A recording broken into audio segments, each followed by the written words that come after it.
So guys, നിങ്ങൾക്കൊരു class tour നടത്താമെന്ന് ഞാൻ വിചാരിച്ച്. എനിക്ക് കണ്ടന്റ് ഒന്നും ഉണ്ടാക്കാൻ എനിക്ക് സമയം കിട്ടിയില്ല. എനിക്ക് കുറച്ച് എക്സാംസ് ഉണ്ടായിരുന്നു. അപ്പോൾ ആ എക്സാംസ് ഒക്കെ എഴുതാൻ വേണ്ടിയിട്ട് ഞാൻ അതിൻ്റെ പഠിത്തവും അങ്ങനെ കുറേ 8 ദിവസം ഞാൻ കാലിസും മലയാളത്തിൽ വീഡിയോ ഇട്ടിട്ടും.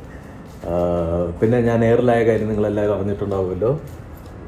പക്ഷേ താങ്ക് യു ഗൈസ്, നിങ്ങൾ എന്നെ കാത്ത് സൂക്ഷിച്ചു, നിങ്ങൾ എന്നെ കൈവിട്ടില്ല. അതിൻ്റെ കമൻറ്റ്, എനിക്കെതിരെ വീഡിയോ ഇട്ട എല്ലാവരുടെയും വീഡിയോയുടെ കമൻറ്റ് സെക്ഷൻ നോക്കിക്കഴിഞ്ഞാൽ സപ്പോർട്ട് മാത്രമേ ഉള്ളൂ. Thank you so much. ശരിക്കും പറയുകയാണേ, ഇതാണ് നമ്മുടെ ക്ലാസ്. സോ ബേസിക്കലി ഇവിടെ ഇങ്ങനെ ഒരു ടി വി വരും, 2 TV അവിടെ രണ്ടിടത്ത് വരും. പ്രൊഫസർ അവിടെ ആയിരിക്കും ഇരിക്കുക. ഇത് വൈറ്റ് ബോർഡാണ് ആൻഡ് ഇത് പ്രൊജക്ടർ. പ്രൊഫസറിൻ്റെ സ്ക്രീന് പ്രസൻറ്റേഷനും കാര്യങ്ങളൊക്കെ ഈ പറയുന്ന എല്ലാ സ്ക്രീനിലും വരും. 2 TV-യിലും വരും, പിന്നെ ഈ പ്രൊജക്ടറിലും വരും. പക്ഷേ പ്രൊജക്ടറിൻ്റെ കാര്യം പറയാലോ, റിവ്യൂ പറയാലോ. ഇത്രയും വൃത്തികെട്ടൊരു പ്രൊജക്ടർ ഞാനൊരു 1000 രൂപയുടെ നമ്മൾ ആമസോണിലൊക്കെ കിട്ടൂലേ, അങ്ങനെ ഒരു പ്രൊജക്ടർ മേടിച്ച് ഇതിനേക്കാളും ക്വാളിറ്റി ഉണ്ടാവും. നമ്മൾ കംപ്ലൈൻ്റൊക്കെ ചെയ്തു, ഈ പ്രൊജക്ടർ കൊള്ളൂല, ഇതിനകത്ത് വീഡിയോയും പ്രസൻറ്റേഷനും കാണുന്നതിനേക്കാളും ഭേദം എന്ന് വെച്ചാൽ കളറും ഇല്ല, വെട്ടവും ഇല്ല, വെളിച്ചവും ഇല്ല, ഏതോ ജാമുവിൻ്റെ കാലത്തുള്ള സാധനം. പിന്നെ എൻ്റെ ക്ലാസ്സിനെ പറ്റിയിട്ട് അല്ലെങ്കിൽ എൻ്റെ കോളേജിനെ പറ്റിയിട്ട് ഞാൻ കുറ്റം പറയുകയാണെന്ന് കരുതരുത്. നിങ്ങൾ കഴിഞ്ഞ വീഡിയോ നിങ്ങൾ കുറച്ച് പേരെൻ്റെ അടുത്ത് ചോദിച്ചൊരു കാര്യം, മിൽസ് കോളേജ് അങ്ങനെ എന്താണ് ഇതിനെ പറയണതെന്ന് എനിക്ക് അറിഞ്ഞുകൂടാ. എന്ത് വേർഡാണെന്നും ടേമാണെന്നും എനിക്ക് അറിഞ്ഞുകൂടാ. കാനഡയിലുള്ള കുറേ വാക്കുകൾ കണ്ടുപിടിച്ച് വെച്ചിട്ടുണ്ട്. C guys, first of all എനിക്ക് 7 വർഷത്തെ കരിയർ ഗ്യാപ്പാണുള്ളത്. 7 വർഷത്തെ. ഈ 7 വർഷത്തെ കരിയർ ഗ്യാപ്പ് അക്സെപ്റ്റ് ചെയ്യുന്ന യൂണിവേഴ്സിറ്റീസ് ഭയങ്കര കുറവാണ് കാനഡയിൽ. അങ്ങനെ അക്സെപ്റ്റ് ചെയ്യുന്ന ഒരു യൂണിവേഴ്സിറ്റിയാണ് യോർക്ക്വിൽ. അതുകൊണ്ടാണ് ഞാനിവിടെ വന്നത്. ഇവിടെ എനിക്ക് ഇവിടുത്തെ ഫെസിലിറ്റീസും യൂണിവേഴ്സിറ്റിയും ക്യാമ്പസൊന്നും എനിക്ക് ഇഷ്ടപ്പെട്ടിട്ടില്ല, ഉള്ളത് പറയാലോ. ന്യൂ ബോൺസ്വിക്കിൽ ഇവർക്കൊരു യൂണിവേഴ്സിറ്റി ഉണ്ട്, പിന്നെ ഡൗൺ ടൗണിലൊരു ഫിലിം സ്കൂളുണ്ട്, പിന്നെ ഇതാണ് ഇവിടെയുള്ള business school university. Business BBA എല്ലാം പഠിപ്പിക്കുന്നത് ഇവിടെയാണ്. കാഫറ്റീരിയ നല്ലതില്ല, പിന്നെ ട്രാൻസ്പോർട്ടേഷൻ ഭയങ്കര പാടാണ്. ഇതേതോ ഒരു ഗുദാമിലാണ് ഈ ഒരു യൂണിവേഴ്സിറ്റിയുടെ ക്യാമ്പസ് ഉള്ളത്.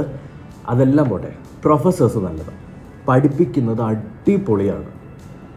അത് ചിലപ്പം ഈ ക്യാമ്പസിൽ വന്നിട്ട് അലമ്പുണ്ടാക്കാനും ക്യാമ്പസിൽ വന്നിട്ട് ചുമ്മാ വായി നോക്കി നടക്കാനും പഠിക്കാനല്ലാത്ത മൈൻഡ് സെറ്റിൽ വരുന്നവർക്ക് നല്ല കിടിലൻ ക്യാമ്പസ് വേണമായിരിക്കും, ഭയങ്കര സംഭവം വേണമായിരിക്കും, എല്ലാം വേണമായിരിക്കും. പക്ഷേ ഞാനിത് മോശമായിട്ട് പറയല്ല. എൻ്റെ കഴിഞ്ഞ ആ ഒരു വീഡിയോയുടെ താഴെ വന്ന കുറേ കമൻറ്റുകളാണ്, വെർത്തല്ല, അതാണ് ഇതാണ്, എന്തോന്ന് വെർത്തല്ല എന്ന്. $15,000 പെർ ഇയർ ഇവിടുത്തെ ഫീസ്. $15,000 എന്ന് പറയുമ്പോൾ ഏകദേശം ഒരു 10 ലക്ഷം രൂപ അടുപ്പിച്ച് വരൂലേ. എന്തൊക്കെ വന്നു കഴിഞ്ഞാലും നമ്മൾ കറക്റ്റായിട്ട് പഠിച്ചു കഴിഞ്ഞാൽ നമുക്ക് എല്ലായിടത്തും നല്ല രീതിയിൽ പെർഫോം ചെയ്യാൻ പറ്റും. അത് ക്യാമ്പസും ബാക്കിയുള്ള കാര്യങ്ങളൊന്നും നോക്കേണ്ട കാര്യമില്ല. ഉള്ളത് പറയാലോ, എൻ്റെ യൂണിവേഴ്സിറ്റി യോർക്ക്വിൽ യൂണിവേഴ്സിറ്റി എന്ന് പറഞ്ഞ ഒരു യൂണിവേഴ്സിറ്റി, അവരുടെ ക്യാമ്പസ് കൊള്ളൂല എന്ന് തന്നെ ഞാൻ പറയും. പക്ഷേ പഠിപ്പിക്കുന്നത് നല്ലതാണ്, പ്രൊഫസേഴ്സൊക്കെ അടിപൊളിയാണ്.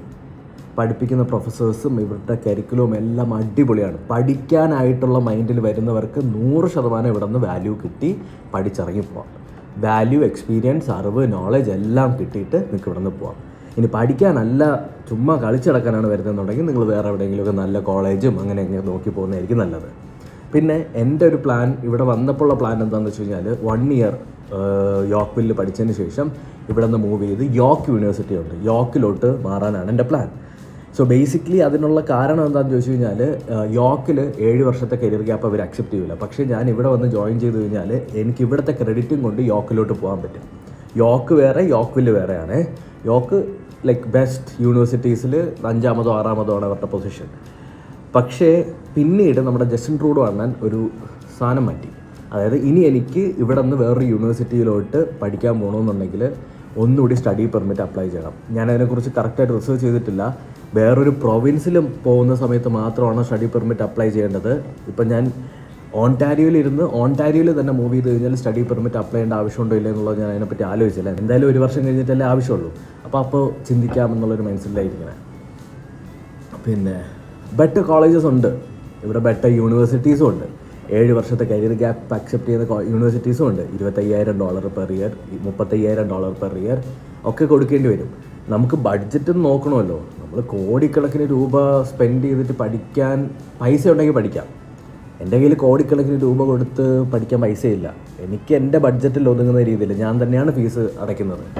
ഞാൻ ആ വീഡിയോയുടെ കമൻറ്റിൽ ഇവിടെ പഠിക്കുന്ന പിള്ളേർ തന്നെ കുറച്ച് പിള്ളേർ അതിനകത്ത് കമൻറ്റ് ചെയ്തിട്ടുണ്ട്. അതേപോലെ തന്നെ എനിക്ക് ഇൻസ്റ്റഗ്രാമിൽ വന്നിട്ടും കുറേ എണ്ണം വന്നിങ്ങനെ ഭയങ്കര എന്ന് വെച്ചാൽ നമ്മളിങ്ങനെ കളിയാക്കി പറഞ്ഞിട്ടുണ്ട്. ഞാൻ ഇവിടെ വന്നത് മുതൽ ഇവിടെ എത്തിയത്, എൻ്റെ ഫ്ലൈറ്റ് ചാർജ്, എൻ്റെ അക്കോമഡേഷൻ ചാർജ്, എൻ്റെ ഇവിടുത്തെ GIC പൈസ എല്ലാം ഞാൻ സ്വന്തമായിട്ട് ഉണ്ടാക്കിയതാണ്. എൻ്റെ അച്ഛനും അമ്മയും തന്നതല്ല. ഒബ്വിയസ്ലി എൻ്റെ അച്ഛനും അമ്മയും ഹെൽപ്പ് ചെയ്യും, പക്ഷേ ഞാൻ സ്വന്തമായിട്ടുണ്ടാക്കിയതാണ്. അപ്പോൾ എൻ്റെ അടുത്ത് വന്നിട്ട് $15,000 മുടക്കി ഇവിടെ പഠിക്കാൻ നാണമില്ലേ അങ്ങനെ ഇങ്ങനെയൊക്കെ വന്ന് ഇൻസൾട്ട് ചെയ്യുന്നവർ ഒന്ന് ആലോചിക്കുക. നിങ്ങളുടെ അച്ഛനമ്മയുടെയും കയ്യിൽ നിന്ന് ലോണും എടുത്തിട്ടൊക്കെയല്ലേ വന്നേക്കണേ. ഞാൻ ലോണൊന്നും എടുത്തിട്ടല്ല വന്നത്, ഞാൻ കഷ്ടപ്പെട്ട് പണിയെടുത്ത് എൻ്റെ പൈസ ഉണ്ടാവുന്നത്. So show some respect. എന്നെ കുമ്പിട്ട് നിൽക്കണമെന്നൊന്നും ഞാൻ പറയണില്ല, പക്ഷേ നമ്മളെ ഒരുമാതിരി ആക്കരുത്. സോ ഞാൻ ചുമ്മാ നെഗറ്റീവ് അടിക്കുന്ന ഇതാണ് നമ്മുടെ പരിപാടി. ക്ലാസ് 9 മണിക്ക് സ്റ്റാർട്ട് ചെയ്യും. ഒരു മനുഷ്യ കുഞ്ഞു പോലും ഇല്ല. പിന്നെ നമ്മുടെ ക്ലാസ്സിൽ പിള്ളേരൊന്നും വരാറില്ലടേ. വീഡിയോഗ്രാഫി ഇവിടെ പ്രൊഹിബിറ്റഡ് ആണ്. അതുകൊണ്ട് എനിക്ക് കൂടുതലൊന്നും പുറത്തോട്ടിറങ്ങി വേറെ ക്ലാസ്സുകളൊന്നും കാണിക്കാൻ പറ്റില്ല. പക്ഷേ ഞാൻ പെർമിഷൻ ചോദിച്ചിട്ടുണ്ട്. എനിക്ക് പെർമിഷൻ കിട്ടിക്കഴിഞ്ഞാൽ ഞാൻ എന്തായാലും എടുക്കും.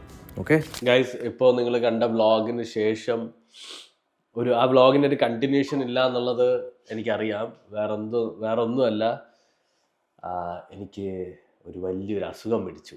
വലിയ അസുഖം എന്ന് വെച്ചാൽ ചുമ, ജലദോഷം, പനി എല്ലാം കൂടി ഒരുമിച്ച് വന്നു. എനിക്ക് തോന്നുന്നു ഈ വ്ളോഗ് ഇത്രയും നിങ്ങൾ കണ്ടില്ലേ. ഈ ക്ലാസ് ടൂർ എടുത്തതിൻ്റെ തൊട്ടടുത്ത ദിവസം ഞാനൊരു ലൈവ് ചെയ്തിരുന്നു. ആ ലൈവ് ചെയ്തപ്പോഴേ എനിക്കിങ്ങനെ വയ്യാത്തതുപോലെയൊക്കെ എനിക്കിങ്ങനെ ഫീൽ ചെയ്യുന്നുണ്ടായിരുന്നു. എനിക്കെന്തോ ക്ഷീണമാണ്, സൗണ്ട് മാറുന്നത് പോലെയൊക്കെ. ബട്ട് അൺഫോർച്ചുനേറ്റ്ലി ചുമ ഇന്ന് നല്ല ഭേദമുണ്ട് കേട്ടോ. ആൻറ്റിബയോട്ടിക് എടുത്തു, പക്ഷേ ജലദോഷമുണ്ട്. പിന്നെ വെതറിൻ്റെ ആണോ അതോ ഞാൻ എന്തെങ്കിലും കഴിച്ചതിൻ്റെ ആണോ, എനിക്ക് ഈ ഷെൽഫിഷ് അലർജി ഉള്ളതാണ്. അപ്പോൾ ഈ ഷെൽഫിഷ് അലർജി ഉണ്ടായിട്ടും എനിക്ക് വയ്യാതാവുന്നതിൻ്റെ തലേ ദിവസം ഞാൻ കുറച്ചധികം ഷെൽഫിഷ് കഴിച്ചായിരുന്നു. അപ്പോൾ അതിൻ്റെ ആണോ എന്നും എനിക്കറിയില്ല.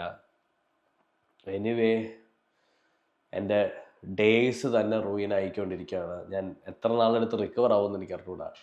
എന്തായാലും 2-3 ദിവസം കൊണ്ട് റിക്കവറായിട്ട് റെഗുലർ വ്ളോഗും കാര്യങ്ങളൊക്കെ ഇടണം. നമ്മൾ ലീച്ച് ക്രിയേറ്റേഴ്സിനെ കുറിച്ചിട്ട് ഇട്ട വീഡിയോ ഒരു ഭയങ്കര വിപ്ലവമായി, സന്തോഷമുണ്ട്. എല്ലാവരും അത് അക്സെപ്റ്റ് ചെയ്തതിൽ ഒരുപാട് സന്തോഷം. എനിക്ക് ഒരുപാട് പ്രൈവറ്റ് മെസ്സേജ് വന്നു, നല്ലതായിരുന്നു, അത് ഭയങ്കരമായിട്ട് വാലിഡ് ആയിട്ടുള്ള പോയിന്റ്സാണ് പറഞ്ഞതെന്നൊക്കെ പറഞ്ഞിട്ട്. അതായിരുന്നു എനിക്ക് വേണ്ടിയിരുന്നത്. ഞാൻ ഈ പറയുന്ന കാര്യം നിങ്ങൾ അക്സെപ്റ്റ് ചെയ്യുന്നുണ്ടോ എന്ന് എനിക്ക് അറിയണമായിരുന്നു. അതെനിക്ക് പ്രൈവറ്റ് മെസ്സേജ് ആയിട്ടും ആ വീഡിയോയുടെ കമൻറ്റിൽ നിന്നൊക്കെ എനിക്ക് മനസ്സിലായി. ഒരുപാട് സന്തോഷമുണ്ട്. ആരെയും ഞാൻ പേഴ്സണലി ഹറാസ് ചെയ്യാനോ പേഴ്സണലി ബുദ്ധിമുട്ടിക്കാനായിട്ടൊന്നും അല്ല കേട്ടോ വീഡിയോ ഇട്ടത്. ഫാക്റ്റായിട്ട് തന്നെ പറയണം. അത് ഇനി നാളെയും ഞാൻ പറയും. പിന്നെ വേറൊരു കാര്യം, ഒരാൾ പറയുന്ന കേട്ടു, ഇവൻ എന്താ റിയാക്ഷൻസ് ഒന്നും ചെയ്തിട്ടില്ലേ? ഞാൻ ചെയ്തിട്ടുണ്ട്. ഞാൻ ആ വീഡിയോയ്ക്കകത്ത് പറയുന്നുണ്ട്, ഞാൻ റിയാക്ഷൻസ് ചെയ്തിട്ടുണ്ട്. എൻ്റെ പാസ്റ്റിൽ ഞാൻ ഇഷ്ടംപോലെ റിയാക്ഷൻസ് ചെയ്തിട്ടുണ്ട്. പക്ഷേ റോങ് മെസ്സേജ് ഒരിക്കലും കൊടുത്തിട്ടില്ല. ആ വീഡിയോക്കകത്തുള്ള സാധനം അതിൻ്റെ പേഴ്സണൽ ഒപ്പീനിയൻ അത്ര പറഞ്ഞിട്ടുള്ളൂ. അപ്പോൾ വ്ളോഗും കാര്യങ്ങളൊക്കെ ആയിട്ട് ഞാൻ വരും കേട്ടോ. ഇപ്പോൾ എൻ്റെ ഹെൽത്ത് കുറച്ച് ഞാൻ ഫോക്കസ് ചെയ്യുന്നുണ്ട്. ഇനി കാര്യമായിട്ട് വരാൻ പറ്റത്തില്ല, പക്ഷേ ഞാൻ വ്ളോഗും കാര്യങ്ങളൊക്കെ റെഗുലറായിട്ട് അപ്ലോഡ് ചെയ്യും. So please stay tune. And വേറൊരു അപ്ഡേറ്റ്, നമ്മൾ ഒരു മെമ്പർഷിപ്പ് സ്റ്റാർട്ട് ചെയ്തിട്ടുണ്ട്. 399 ആണ് മെമ്പർഷിപ്പിൻ്റെ ചാർജ്.